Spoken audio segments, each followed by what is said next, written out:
परळीमध्ये निवडणुकीच्या प्रचारादरम्यान धनंजय मुंडेंना वाल्मिक कराडची आठवण आलेली आहे।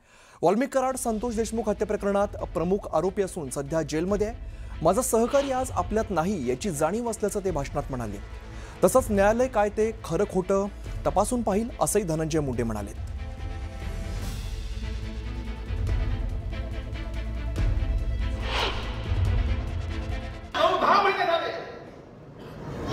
कार्यालय चालू आहे, काम चालू आहे।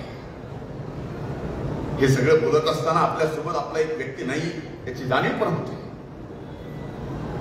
माझ्यासारख्या एक कार्यकर्ता म्हणून सहकार्याला सहकार्य समजतो म्हणून मला सुद्धा याची कुठेतरी आजच्या कार्यक्रमात जाणीव करून द्यावी लागते।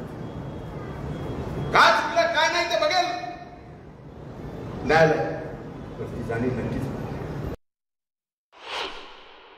अशा व्यक्तीबद्दल जर धनंजय मुंडे यांना आपलेपणा वाटत असेल, त्यांची उणीव वाल्मिक कराडजी जर भासत असेल, तर अशा माणसाला माणूस म्हणण्याच्या तो योग्यतेचा नाही।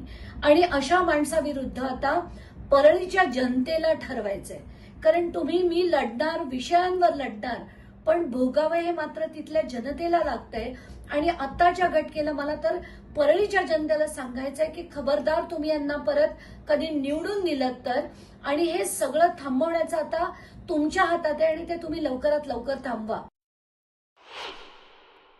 ते काय असतं माहितीये का की सगळ्यांच्या दृष्टिकोनातून जरी गुन्हेगार असेल तरी त्यांच्यासाठी तो मित्र आहे, त्यांच्यासाठीचा तो साथीदार आहे।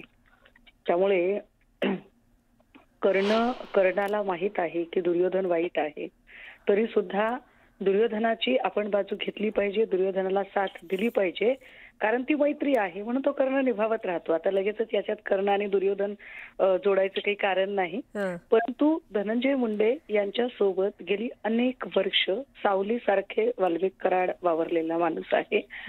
धनंजय मुंडेंच्या वाढदिवसाचा कार्यक्रम असो किंवा अजितदादांच्या सभा असो किंवा परळीतला छोट्यातला छोटा कार्यक्रम आणि मोठ्यातली मोठी सभा असेल, तर त्याचं संपूर्ण नियोजन जे आहे ते वाल्मिक कराडकडेच असायचं। हे अगदी बरोबर आहे की धनंजय मुंडे यांचं पानही हलत नव्हतं, एकेकाळी ते पंकजा मुंडेंचंही पानही हलत नव्हतं। त्यामुळे अशा माणसाची नेमक्या इलेक्शनच्या काळात आठवण येणं स्वाभाविक आहे। किंबहुना याचा असाही अर्थ असू शकतो की अगदीच म्हणजे सगळा गाव विरोधात गेला असंही होत नाही, काही मतं वाल्मिक कराडांना मानणारी सुद्धा असतात। त्यावेळेला अशा लोकांना सुद्धा संबोधन करणं गरजेचं असतं। अशा काही अनुषंगाने ते बोलले असतील तर असू शकतं। बरं, मात्र ज्या प्रकारे देशमुख कुटुंब झगडतंय, लढतंय, या वाल्मिक कराडच्या विरोधात फाशीची शिक्षा व्हावी, म्हणजे आणखी काही कठोरात कठोर शिक्षा व्हावी या संदर्भात मागणी केली जाते, ज्यासाठी तिथेच दुसरे आपले लोकप्रतिनिधी, सरकारमध्ये असलेले नेते म्हणतायत वाल्मिक कराड जो शिक्षा भोगतो त्याची आठवण काय वाटत असेल त्या देशमुख कुटुंबाला? नाही, हे बघा, एक बाजू ज्यांच्यासाठी अयोग्य वाटत आहे ती दुसऱ्यासाठी योग्य वाटत आहे। निश्चितपणे संतोष देशमुख यांची हत्या ज्या पद्धतीने झाली किंवा त्यांच्या कुटुंबियांनी जो एक संघर्ष केलेला आहे